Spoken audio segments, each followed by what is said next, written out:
नमस्कार दोस्तों, आप सभी का हमारे YouTube चैनल पर स्वागत है। आज मैं आप लोगों को विजया एकादशी की कहानी सुनाऊंगी। अगर कहानी पसंद आएगी तो लाइक कीजिएगा, कमेंट कीजिएगा, ज़्यादा से ज़्यादा शेयर कीजिएगा और हमारे चैनल को सब्सक्राइब कीजिएगा। साथ में बेल आइकन बटन को प्रेस कीजिएगा ताकि हमारे नए वीडियो का नोटिफिकेशन आप तक सबसे पहले पहुँचे। तो कहानी इस तरह से है। धर्मराज युधिष्ठिर बोले, हे जनार्दन, फागुन मास के कृष्ण पक्ष की एकादशी का क्या नाम है तथा उसकी विधि क्या है? कृपया करके आप मुझे बताइए। श्री भगवान बोले, हे राजन, फागुन मास के शुक्ल पक्ष की एकादशी का नाम विजया एकादशी है। इसके व्रत के प्रभाव से मनुष्य को विजय प्राप्त होती है। यह सब व्रतों से उत्तम व्रत है। इस विजया एकादशी के महत्व के स्वर्ण व पठन से समस्त पाप नाश हो जाते हैं। एक समय देवर्षि नारद जी ने जगत पिता ब्रह्मा जी से कहा, महाराज, आप मुझसे फागुन मास के कृष्ण पक्ष की एकादशी के विधान को बताइए। ब्रह्मा जी कहने लगे, हे नारद, विजया एकादशी का व्रत पुराने तथा नए पापों को नाश करने वाला है। इस विजया एकादशी की विधि मैंने आज तक किसी से भी नहीं कही है। यह समस्त मनुष्यों को विजय प्रदान करती है। त्रेता युग में मर्यादा पुरुषोत्तम श्री रामचंद्र जी को जब 14 वर्ष का वनवास हो गया, तब वह श्री लक्ष्मण तथा सीता जी सहित पंचवटी में निवास करने लगे। वहाँ पर दुष्ट रावण ने जब सीता जी का हरण किया, तब इस समाचार से श्री रामचंद्र जी तथा लक्ष्मण अत्यंत व्याकुल हुए और सीता जी की खोज में चल दिए। घूमते घूमते जब वह मरणासन जटायु के पास पहुँचे तो जटायु उन्हें सीता जी का वृत्तांत सुनाकर स्वर्गलोक चला गया। कुछ आगे जाकर उनकी सुग्रीव से मित्रता हुई और बालिका वध हुआ। हनुमान जी ने लंका में जाकर सीता जी का पता लगाया और उनसे श्री राम जी और सुग्रीव जी की मित्रता का वर्णन किया। वहाँ से लौटकर हनुमान जी ने भगवान राम के पास आकर सब समाचार कहे। श्री रामचंद्र जी ने वानर सेना सहित सुग्रीव की संपत्ति से लंका को प्रस्थान किया।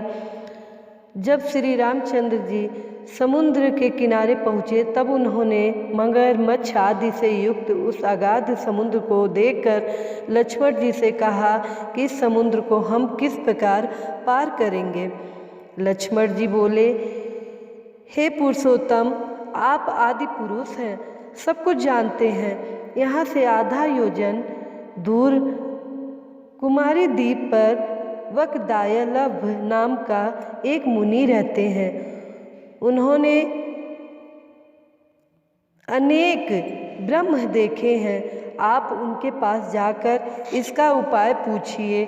लक्ष्मण जी के इस प्रकार के वचन सुनकर श्री रामचंद्र जी वकलाधभ ऋषि के पास गए और उनको प्रणाम करके बैठ गए। मुनि ने भी उनको मनुष्य रूप धारण किए हुए पुरुषोत्तम समझकर उनसे पूछा, हे राम, आपका आना कैसे हुआ? रामचंद्र जी कहने लगे, हे ऋषि, मैं अपनी सेना सहित यहाँ आया हूँ और राक्षसों को जीतने के लिए लंका जा रहा हूँ। आप कृपा करके समुद्र पार करने का कोई उपाय बतलाइए।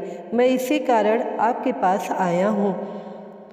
वकदालभ ऋषि बोले, हे राम, फागुन मास के कृष्ण पक्ष की एकादशी का उत्तम व्रत करने से निश्चय ही आपको विजय प्राप्त होगी। साथ ही आप समुद्र भी अवश्य पार कर लेंगे।